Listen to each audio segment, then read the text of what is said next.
Assalamualaikum warahmatullahi wabarakatuh. Salam sejahtera untuk kita semua. Selamat pagi. Sebelumnya saya ucapkan selamat kepada peserta didik baru yang telah diterima di sekolah menengah pertama, baik di sekolah negeri maupun di sekolah swasta. Perkenalkan, nama saya Radiansyah, Guru Pendidikan Pancasila dan Kewarganegaraan. Pada kesempatan ini saya akan menyampaikan materi PLS mengenai kesadaran berbangsa dan bernegara. Kesadaran berbangsa dan bernegara sangatlah penting bagi kita sebagai warga negara, terutama untuk anak-anak sekalian sebagai generasi penerus bangsa yang hidup di era globalisasi. Sangat dituntut untuk menjaga persatuan dan kesatuan bangsa, mengamalkan Pancasila dan Undang-Undang Dasar 1945. Untuk memahami kesadaran berbangsa dan bernegara, pertama-tama anak-anak sekalian harus tahu apa itu kesadaran berbangsa dan bernegara. Sadar berarti insaf, tahu, mengerti. Jadi kita bisa mengartikan bahwa kesadaran adalah suatu keadaan mengerti. Kemudian bangsa adalah rakyat yang telah mempunyai kesatuan tekad untuk membangun masa depan bersama. Sedangkan negara berasal dari bahasa Sanskerta, yaitu negari atau nagara, yang berarti wilayah, kota, atau penguasa. Dari pengertian tersebut kita dapat menyimpulkan bahwasanya kesadaran berbangsa dan bernegara adalah sadar bahwasanya kita berada dalam tempat yang memiliki etika, moral, akhlak, sikap, bahasa, agama, ideologi dan budaya serta sejarah yang sama dan mempunyai aturan-aturan dalam segala bidang yang diatur oleh negara, dalam kata lain oleh pemerintah. Nah, untuk mempertahankan negara kita dari ancaman yang dapat mengganggu kelangsungan hidup, diperlukan adanya kesadaran bela negara. Adapun nilai-nilai bela negara yang harus lebih dipahami penerapannya dalam kehidupan masyarakat berbangsa dan bernegara antara lain, yang pertama adalah cinta tanah air. Jadi kesadaran bela negara yang ada pada setiap rakyat atau masyarakat harus didasarkan kepada kecintaan kita kepada tanah air kita. Yang kedua adalah kesadaran berbangsa dan bernegara. Berarti sikap kita itu harus sesuai dengan kepribadian bangsa yang dikaitkan dengan cita-cita dan tujuan bangsa. Yang ketiga, memahami Pancasila. Pancasila di sini sebagai alat pemersatu kebinekaan, di mana Indonesia terdiri dari beragam suku, agama, budaya, dan bahasa. Yang keempat, rela berkorban untuk bangsa dan negara. Jadi kita harus selalu siap siaga kapanpun negara membutuhkan kita. Kita harus siap berkorban.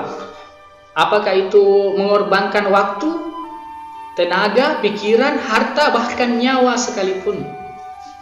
Kemudian yang kelima, memiliki kemampuan bela negara. Ini dapat diwujudkan dengan tetap menjaga kedisiplinan, ulet, dan selalu bekerja keras. Nah, dalam memupuk semangat kebangsaan ada dua hal yang paling penting yang kita harus miliki. Yang pertama itu adalah nasionalisme. Yang kedua adalah patriotisme. Nah, saya akan menjelaskan nasionalisme terlebih dahulu. Nasionalisme itu terbagi menjadi dua. Ada nasionalisme dalam arti sempit, yaitu sikap mencintai bangsa sendiri secara berlebihan, sehingga menganggap bangsa lain rendah.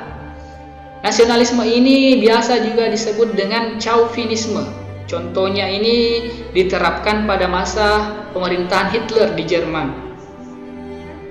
Yang kedua, nasionalisme dalam arti yang luas, yaitu sikap mencintai bangsa dan negara sendiri dan menganggap semua bangsa sama derajatnya.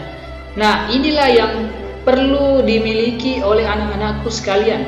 Nasionalisme dalam arti yang luas. Kemudian nasionalisme dalam perspektif kekinian. Seperti kita tahu sekarang dunia ataupun di Indonesia itu terkena pandemi wabah COVID-19. Ini adalah musuh kita bersama. Nah, apa yang dapat kita lakukan sebagai warga negara? Sebagai seorang siswa tentunya anak-anakku sekalian harus belajar dengan giat agar dapat membanggakan Indonesia. Misalnya saja dengan cara dapat membuat sesuatu yang berguna, ataukah vaksin, misalnya vaksin untuk wabah penyakit ini. Nah, itulah gunanya anak-anakku sekalian harus belajar dan bekerja keras. Selanjutnya ada 3 hal yang harus kita lakukan untuk membina nasionalisme Indonesia. Yang pertama, mengembangkan persamaan di antara suku-suku bangsa penghuni Nusantara. Yang kedua, mengembangkan sikap toleransi. Ya, seperti kita tahu Indonesia itu memiliki beragam suku, agama, budaya, bahasa yang berbeda-beda. Tentunya kita harus saling mengerti dan memiliki sikap toleransi. Yang ketiga, memiliki rasa senasib dan sepenanggungan di antara sesama bangsa Indonesia. Kemudian 4 hal yang harus kita hindari dalam memupuk semangat nasionalisme. Yang pertama adalah sukuisme.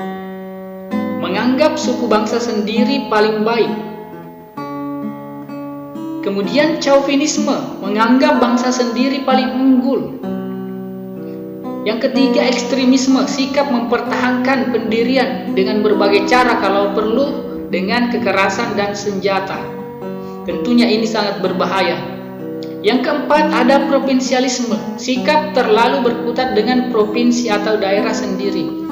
Jadi, keempat hal ini dapat menimbulkan potensi konflik yang sangat berbahaya bagi negara kesatuan Republik Indonesia.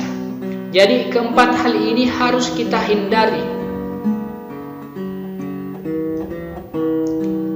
Nah, semangat kebangsaan yang kedua adalah patriotisme.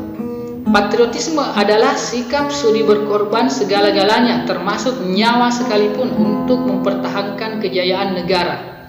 Seperti kita ketahui saat ini, tim medis atau pahlawan kesehatan sudah banyak yang berguguran dalam memerangi wabah COVID-19.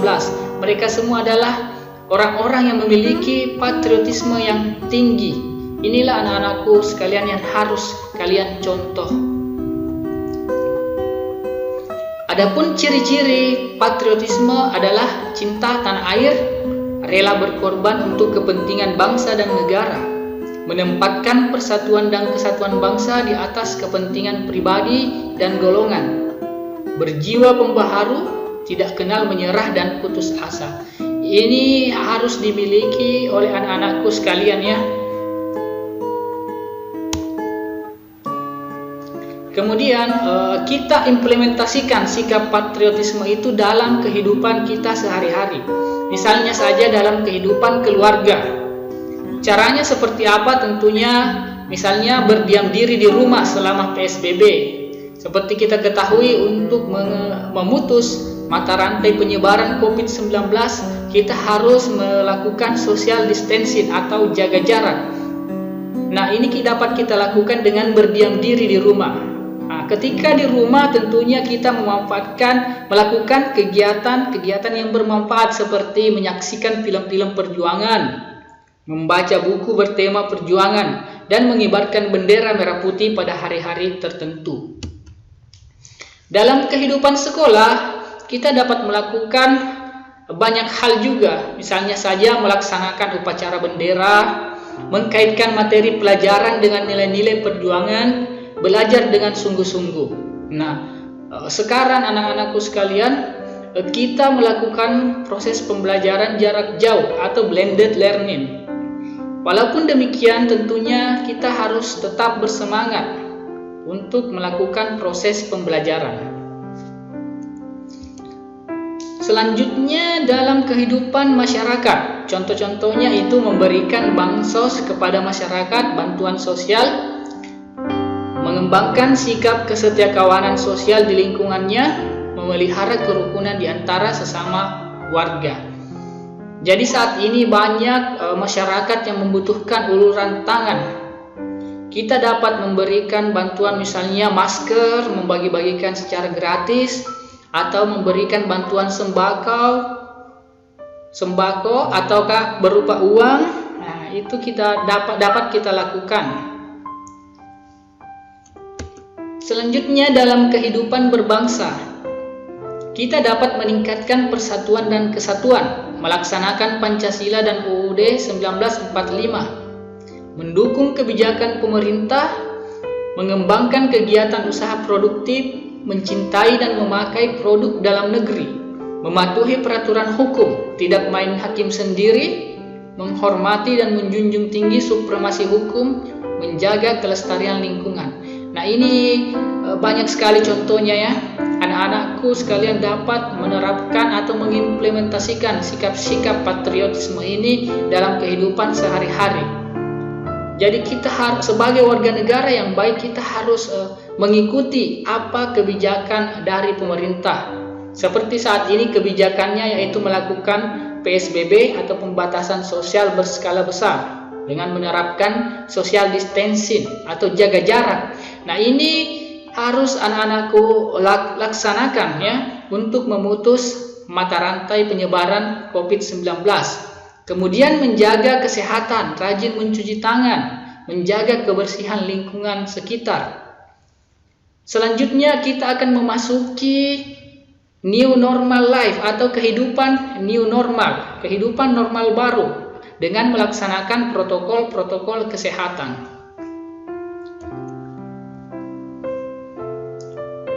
Terakhir, jangan tanya apa yang negaramu bisa berikan padamu, tapi bertanyalah apa yang dapat kau berikan untuk negaramu. Ini kata-kata ini harus anak-anakku sekalian resapi. Coba renungkan kata-kata tersebut ya. Apa yang dapat kau berikan untuk negaramu? Nah, saat ini anak-anakku sekalian, hal yang dapat kalian berikan tentunya belajar dengan giat agar kalian dapat berguna bagi bangsa, negara dan masyarakat suatu saat nanti. Dengan melakukan hal-hal yang positif, kita akan bisa menjadi anak-anak yang berprestasi. Demikianlah yang sempat saya sampaikan. Saya akhiri dengan ucapan Assalamualaikum warahmatullahi wabarakatuh.